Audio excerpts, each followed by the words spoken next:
പറഞ്ഞില്ലേ 7 മണിക്കൊരു appointment. Bye bye.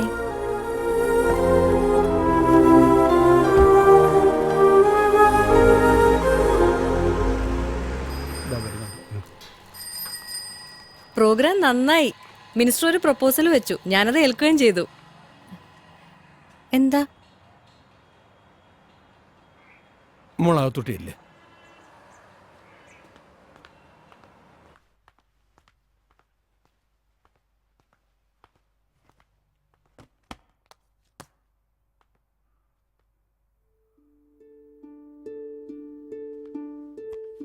ആളാകെ മാറിപ്പോയല്ലോ, വല്ലാതെ.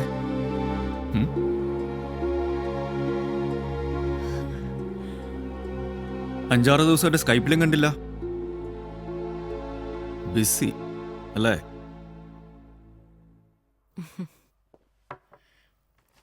ലച്ചു എവിടെ? അവള് വന്നിട്ടില്ല. പരീക്ഷയാ. എൻ്റെ ഒരു കൊളീഗിനെ പറ്റി പറഞ്ഞിട്ടില്ലേ, ജിമ്മി?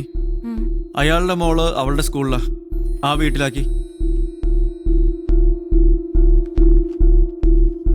Welcome to Ireland. എല്ലാം പാക്ക് ചെയ്യാനുള്ള സമയമുള്ളൂ. 2-ാം തീയതിയാ. തൽക്കാലം 1 വർഷത്തെ ലോങ് ലീവിന് എഴുതി കൊടുക്കാം. ബാക്കി പിന്നെ ആലോചിക്കാം.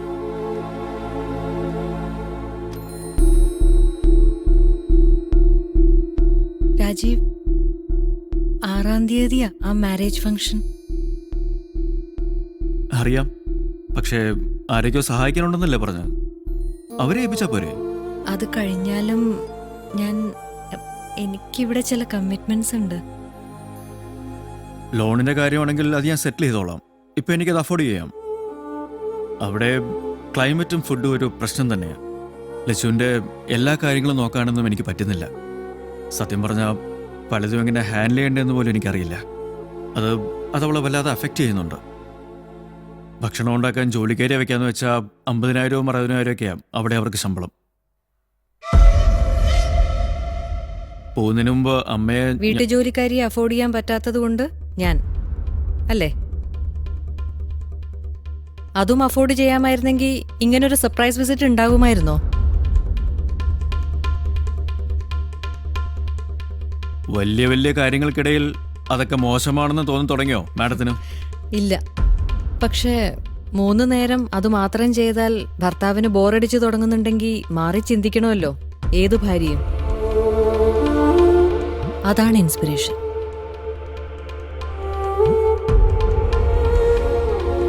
എന്തോ ചെയ്തു തുടങ്ങിയെന്നൊരു തോന്നൽ ആദ്യമായിട്ടുണ്ടാവുകയാണ് ലൈഫിൽ. എനിക്ക് മാത്രമല്ല, എൻ്റെ വാക്ക് വിശ്വസിച്ച് നിൽക്കുന്ന രാജീവ് സഹായികളെന്ന് പറഞ്ഞ കുറച്ച് ആൾക്കാരുണ്ടല്ലോ, അവർക്കും. അതിനിടയിൽ എവിടെ പെടും ഭർത്താവും മകളും? അതും അറിയണമല്ലോ. തരുന്ന വില 1% കുറയാതെ തിരികെ കിട്ടുന്നത് എവിടെയോ അവിടെ. ഹാപ്പിലി മാരീഡ് എന്ന വാക്ക് ഭർത്താവിന്റെ മാത്രം അവകാശമല്ല. ഒരാൾ മാത്രം ആഗ്രഹങ്ങൾ വേണ്ടാന്ന് വെക്കുന്ന ഇടം എന്നതല്ല അതിന്റെ ഡെഫിനിഷൻ. തീരുമാനങ്ങൾ എടുക്കുമ്പോൾ എനിക്കും പറയാനുണ്ടാവും രാജീവ്. അതെന്നെ സംബന്ധിക്കുന്നതാണെങ്കിൽ പ്രത്യേകിച്ച്.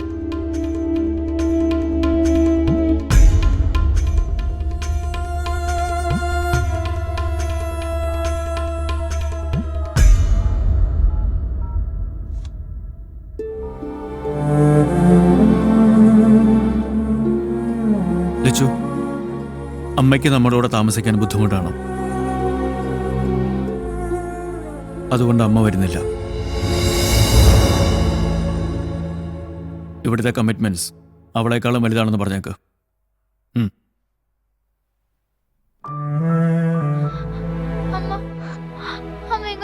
ലച്ചു മോളെ, ലച്ചു, എന്റെ ആ ഫംഗ്ഷനെ പറ്റി നിനക്കറിയാമല്ലോ. നീ കരയാതെ.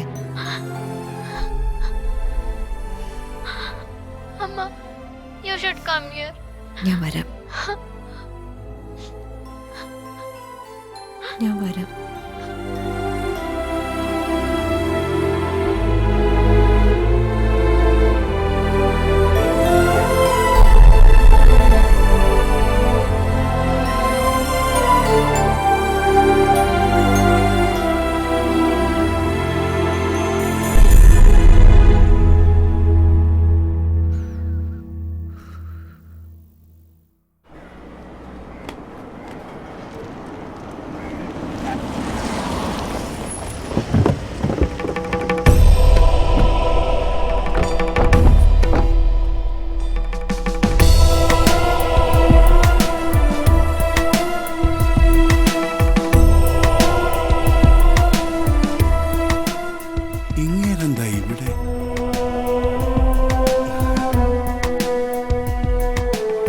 സംഘം ചേർന്ന് വരണമെങ്കിൽ എന്തോ പ്രശ്നമുണ്ടല്ലോ.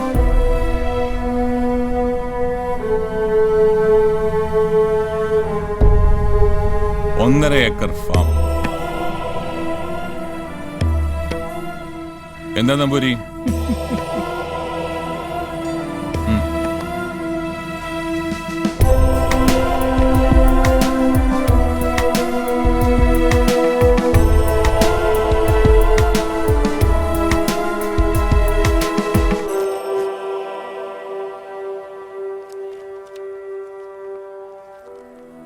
Thank you. ഇനിയും 6 ദിവസം ബാക്കിയുണ്ടെങ്കിലും ഇപ്പോഴേ എനിക്ക് ധൈര്യമായിട്ട് പറയാം താങ്ക് യു. കല്യാണത്തിന് നിങ്ങൾ എല്ലാവരും ഉണ്ടാവണം എന്റെ സ്പെഷ്യൽ ഗസ്റ്റായിട്ട്. ഇവരുണ്ടാവും. ഞാൻ മറ്റന്നാൾ അയർലൻഡിലേക്ക് പോവുകയാണ് ഹസ്ബൻഡിന്റെ കൂടെ. ഓ, പക്ഷെ സാറ് വരീടാവണ്ട. 5-ാം തീയതി രാവിലെ 10 മണിക്ക് മുമ്പ് പറഞ്ഞ സാധനങ്ങൾ പറഞ്ഞ സ്ഥലത്ത് എത്തിയിരിക്കും. അതിനുള്ള എല്ലാ അറേഞ്ച്മെന്റ്സും ചെയ്തിട്ടേ ഞാൻ പോവും. മിനിസ്റ്റർ ഇന്നലെ സൂചിപ്പിച്ച കാര്യം is very serious about it. ഞാൻ സംസാരിച്ചിരുന്നു. ആദ്യം ഒരു ക്ലീനിങ് അപ്പ്.